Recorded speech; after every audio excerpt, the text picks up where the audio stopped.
Alright, andito tayo ngayon sa dragon fruit farm ni Ma'am Janice sa Pagnas, dito sa Sablan. At bibigyan tayo ng tips para sa ating mga pagtatanim ng dragon fruit. Hi! Sa mga gustong magtanim ng dragon fruit, yung itanim nyo na planting materials is yung piliin nyo yung walang sakit tapos yung healthy. Parang 1 year lang na before planting to pwede nang mamunga ng pakunti-kunti. Ano ba yung mga expected natin na sakit ng dragon fruit, ma'am, na ma-encounter ng mga farmers? Medyo marami din.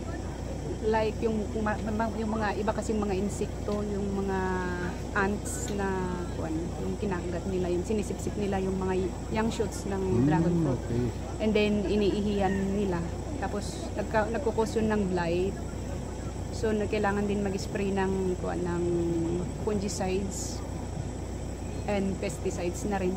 Kung nagsimula na siyang mamunga, magbulaklak, maganda rin na mag-spray ng foliar fertilizers to support yung magiging fruit. Okay. Yeah. At maraming salamat ulit, ma'am, sa pagtanggap sa amin dito sa inyong farm. At naway nakapagbigay ulit tayo ng kunting impormasyon sa mga nagbabalak mag-farm ng dragon fruit. Alright, magandang araw po sa inyong lahat.